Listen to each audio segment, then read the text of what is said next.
Today we have a captivating story with 3 updates in total, so get ready. This story revolves around how a mother tried to interfere in her son's relationship only for her plans to backfire when he discovered the truth.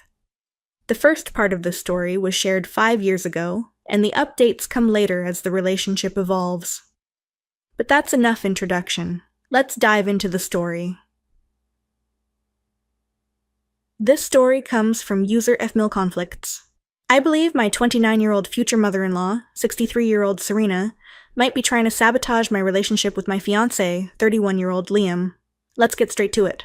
I've been with Liam for 5 years, and we've been engaged for 7 months. We share a beautiful home, and both put in a lot of effort to make our relationship work. The problem isn't with Liam. He does his best to manage the situation with his mother, but it's taking a toll on him, and I'm afraid that one day he'll have to choose. I don't want him to have to make that choice. It would hurt him too much to decide between me and his family. There are many incidents, but I'll focus on the worst and most recent one. About 3 years ago, just a month after we bought our house, Serena urgently needed new windows in her home. Mold was growing, and some windows no longer had seals. Serena has a significant amount of savings, enough to spend on luxury items like designer bags, getting her hair done twice a week, her nails, buying a new car every 2 years, and so on. However, she never budgets for necessities, so she asked Liam for $25,000 to replace the windows. He agreed to cover the cost. When he told me, I was shocked. He said it was a loan and that she would pay him back. I still have student loans to pay off, and we have a larger mortgage than we should. She even made a comment to Liam, suggesting that I would let her freeze during the winter if he didn't help her.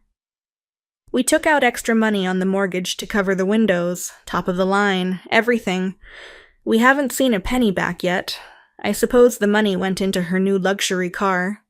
To quote an old saying, neither a borrower nor a lender be. Second, Liam and I had a vacation planned a year after the window incident. We decided to visit Europe for 2 weeks. He had never been, and I lived there until I came to the US for school. We were excited about Spain and rented a lovely apartment in Barcelona for the 2 weeks. It was perfect for just the 2 of us. We planned all our tours and activities around our interests. Liam loves architecture, so we scheduled a few hours just for that. Serena then decided that she had to come. She'd never been to Europe either, so she invited herself along. Like before, I tried to appeal to Liam's rational side, but his emotional side won out, so I accepted that she'd be joining us. However, coach class wasn't good enough for Serena. She insisted on upgrading to business class, but she didn't want to travel alone, so she paid for Liam to upgrade too, leaving me and coach. Then, she didn't want to stay at the apartment because it didn't feel like a vacation to her. No. She had to stay at the W Hotel in Barcelona, where she persuaded Liam to stay with her, but there wasn't room for me. He tried to reason with her, but she cried, saying how lonely she was without her late husband, who had passed away before they could visit Europe together. He passed away 10 years ago, so I stayed alone in the apartment while they stayed at the hotel. We were supposed to meet for breakfast, but she was never ready on time, so they wouldn't come down until 11 a.m., causing us to miss most of our planned outings. I felt like a third wheel, and questioned why I even bothered going on the trip when I could have stayed home and avoided feeling so alone. Third, Liam and I started discussing our wedding plans. I wanted to keep it low-key because my family still lives in Europe and cannot attend, as my father is very ill, and we fear his health might worsen. Traveling is too risky for him, and I wouldn't want him to jeopardize his health for a one-day event. I told Liam that I wanted a simple courthouse ceremony with his mother, sister, and a few close friends, followed by a fancy dinner. Serena, however, did not take this well. She insisted that if her son was getting married, it had to be a grand event for everyone to see. I kept looking at my side of the seating chart and the small number of guests, which made me want to cry. She started planning it all. I told Liam I didn't want this. I made it clear that I just wanted a small, really, really, really small event. But no, she wouldn't hear it. She refers to me as her and she, and says that I think I'm too good for a large wedding, and that my family is too good for America. Huh. My family is American. My dad was an ambassador. Fourth, this has been happening a lot recently, and this time it's been one too many times. Lately, Serena has been asking for more family time together. So, she lives nearby, but we don't see her often, as she has friends and events that keep her busy. Not too busy to plan the wedding, though. She requested that Liam and I have dinner with her 3 times a week, but what's been happening is that she reserves a spot at the restaurant for 6 p.m., even though I don't get home until 6:30 on some nights. She's been encouraging Liam to eat out with her, implying that I'm thoughtless for not coming home earlier to eat with her son. How lonely that must be for him. It doesn't bother me that he eats with her that often, but the things she says behind my back, well... I came home early tonight. I left work and was on the road by 4:30 p.m., home by 5 p.m. I surprised Liam as he was just coming in the door when I happily opened it for him. He was excited to see me. I could come to dinner with him and Serena. I told him I just needed to shower and get dressed quickly. He called his mom right away and told her that I would be able to make it. He also mentioned that he hoped there was a reservation for 3 tonight. She said there was, but she thought they'd eat earlier, like 5:30, and was already on her way to our house. She arrived at 5:15 and insisted that she couldn't wait another second and had to eat right then. Liam said I'd be ready in 15 minutes and offered to call the restaurant to push the reservation back. But she wouldn't hear it. She just complained about being hungry and how a poor old woman shouldn't have to wait so his fiancé could get ready. Liam came upstairs and asked how long I'd be. I said just another 10 minutes. He said his mom was really upset and hungry. Could I skip a step so we could leave earlier? I told him to go ahead without me, and I would meet them there. That was fine. When I arrived, the table was set for 2. Of course, Liam said we could make room, but she claimed that we'd be inconveniencing everyone, and that I should just go sit at the bar while she tried to fix it. I had 1 drink at the bar and then left, came home, calmed down a bit, and now I'm writing this. Wow, that was long. I think I needed to get that out. I guess I've figured everything out, though. Sorry to bother you, our relationships. Unfortunately, my relationship with Liam is over. I realized this as I poured my heart out onto this sub. Thank you. So that's the setup. The author realized while writing this post that she needed to end the relationship with Liam. Throughout the reading, you might have thought, why is she putting up with this? And yes, she did for a while, but as we know, the story continues with 3 more updates, so... Let's start with the first one, Mother-in-law Interference, Part 2. Wow, I did not expect this kind of response. I pretty much came to a conclusion on my own. It seems to be the general consensus among you that it was the right one, but the support from our relationships has been overwhelming. I'm incredibly grateful in a way that I can't express through private messages or comment posts. I cried while reading all of them, so I figured I would update you on what has happened so far. After I posted a comment on my own thread and was 2 glasses deep into a bottle of wine, Liam came home. It was very late. He sat down beside me, looking defeated with hopeless eyes. I asked him if he wanted to talk about it. He said he needed time to process everything that happened that night. I told him I also needed time. He said to me that whatever I wanted to do, he would accept it. So I called my maid of honor and asked if she would come pick me up and let me stay at her house for the night. Liam and I kissed. He told me he loved me, and I left. I haven't been back since. I made a call the next morning to my office, asking for a few more days off to visit my family. So right now I'm writing to you from my parents' house in Europe. I called Liam and told him my plans, and he asked if he could drive me to the airport. I told him I was okay going myself with my maid of honor, and I would email him when I got to my family home. Once I settled in, I emailed Liam and sent him the thread I had posted that Tuesday night. A large number of you wanted him to read it, so he did, every single comment. He also read the part where I realized on my own that I had to end things. We talked briefly over Skype. He told me he felt raw from reading the thread, but was glad I had gotten everything out. He asked if I was sure about breaking things off, or if I still needed time to think. I told him I was pretty sure. He asked me for a probability. This is a joke in our relationship for making decisions. And I said I was 90% sure that this was the end for us, and I was using my time away to really consider everything. For some reason, his eyes brightened, and he told me we could talk about it when I got back to the States. I didn't want to break up with him over Skype, and we have a lot of legalities to sort out regarding the house, as well as collecting any deposits from the wedding that was cancelled because his mom didn't pay for anything she planned. Anyway, I had a sit-down with my father. He's been feeling better, which is a huge relief. He offered to cover 2/3 of the house's cost, so I could either buy it from Liam and pay off most of the mortgage or walk away and buy something else. I didn't expect this, but he said it would give me options given what he thinks I've decided. He says he just wants me to have freedom and doesn't want to see my heart and bank account broken at the same time. So, that's that. Nothing significant has happened between Liam and me, but I do feel more empowered, thanks to my parents, and I've been enjoying my time with my family. My mom and I have been doing a lot of shopping, and my brother, who is my dad's doctor, has been visiting with his family for dinner quite a bit. My sister is expected to return from China tomorrow, and I'm very excited to see her. Okay, so the key takeaway here is that Liam read the post and all the comments. Now let's move on to the second update. Mother-in-law interference. Part 3. Let's continue.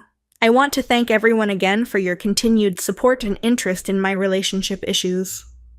The advice and shared experiences have made everything much clearer. Also, Liam has been following along. First, I especially want to thank everyone who defended and supported Liam. I don't see him as a bad person, and I wouldn't be vindictive. So, passive-aggressive comments or making rude remarks to him, anything really mean-spirited, I couldn't do that to him.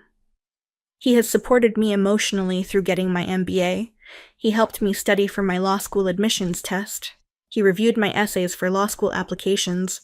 He did mock interviews with me. He sat through boring orientations with me. He stayed up all night with me when I was nervous before taking the bar exam. He was my cheerleader when I completed my first triathlon. And he is my hero when I see a spider. He is my dream partner, and I would never give up my relationship with him unless I felt like I was fighting a losing battle. Now, are you ready for a surprise? Someone commented that if Liam really wanted to make it work, he'd be outside my parents' house. He took that advice to heart and was outside with his bags and a rental car on Christmas Eve. I was shocked, and I blurted out, "What are you doing here?" He just laughed and said he wanted to talk about everything and couldn't wait until I got back. He'd been reading all the comments on the threads and found them eye-opening. He browsed RR raised by narcissists and was struck by how similar some of the posters' experiences were to his own. He said he spent the last few days reflecting on what happened at the restaurant with his mom, and how the look in my eyes when I realized what was going on broke his heart. What I didn't know was that he and his mother had a heated argument after I went to sit at the bar. They argued about me and how he doesn't feel free. His sister used to say she had the same problems, but since she moved far away, it's calmed down a lot. A lot of people ask me why I put up with this for so long. I tried to pinpoint when this really started, when it stopped feeling like normal. Mother-in-law doesn't want to lose her son comments and began to feel like isolation and hostility. We used to have an okay relationship when we first met. We'd go shopping together, and once we even got our nails done. It all started to go downhill when Liam and I bought the house together. The window incident was the first big issue, when she realized we were serious about each other. Back to my parents' house. We had a deep conversation. I shared everything with him, and he did the same. There was no dramatic revelation of abuse. It was just that he thinks he was raised by a controlling mother who saw her influence over her son slipping away. We came to a decision. Here it is. Liam went back to the States after New Year's Day, a couple of days before I did, and moved his things out of our place to a friend's. He didn't want me to be inconvenienced by the changes he needed to make. We've put our engagement on hold for now. He canceled all of his mother's wedding plans. He's been seeing a therapist since mid-January, pretty regularly, 2 to 3 times a week. I've attended 4 sessions with him. His mother has not. We've kind of started dating each other again. I've been talking to his sister, and from what she's shared, Liam is very lucky. Regarding his mother, he's decided to give her one last chance to go to therapy with him, and if she doesn't, he'll cut off contact with her. We have a lot to rebuild, but I know we can do it together. All right, so it's great that Liam realized his mom's behavior was harmful, and OP didn't make any hasty decisions. They've been handling this whole situation rationally, which is awesome. Now let's finish up with the final update to see how this story concludes. It's been a long time, our relationships. We're all a year older now. Sad face. Liam and I are writing this together. Oh no, I've spoiled the ending. Yes, we're together. In fact, we're married. Here's what happened. Last time we left off, Liam was seeing a therapist, still is, to work through the damage his mother caused. We were living separately at the time. Liam's mother attempted to end her life, but it wasn't a serious attempt. She called emergency services before she tried anything and didn't even have time to swallow more than 2 pills. It's terrifying to think that underneath his happy exterior, Liam was dealing with such an abusive past. My husband, wow, that's fun to say, was essentially traumatized by his own mother throughout his life, as was his sister. I hinted before in a previous thread that Liam's sister had it worse when they were younger, but after their father passed away, his mom fixated on Liam. Liam's father passed away due to kidney failure. Liam had donated one of his kidneys to try to save him, but unfortunately his father's body rejected it and he passed away about 11 years ago this April. During his grieving process, his mother manipulated him into believing that he was responsible for his father's death and that she was alone because of him.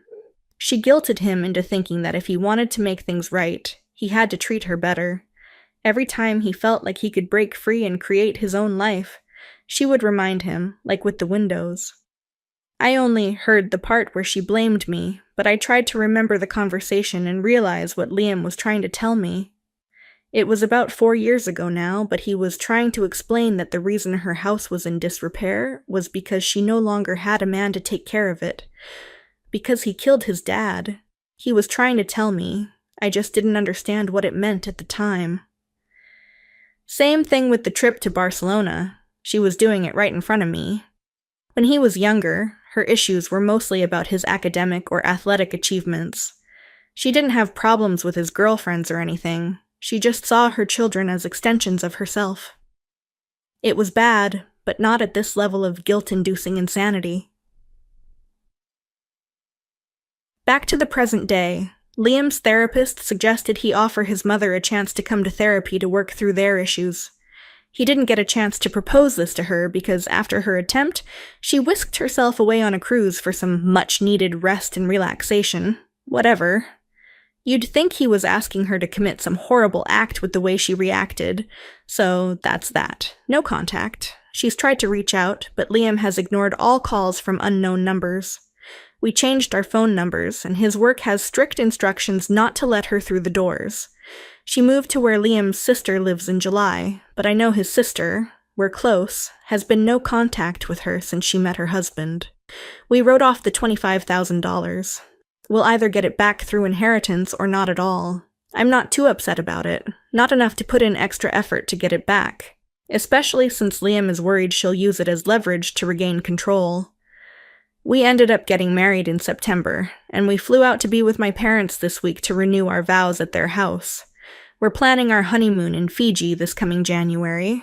Thank you all for everything. We wish we could have invited each and every one of you to our wedding, but that would be a bit too much. And that's it. OP and Liam, her now husband, have won. It's unfortunate for his mother, but that's what you get for being manipulative and controlling. I'll leave it at that since this video has already gone on too long.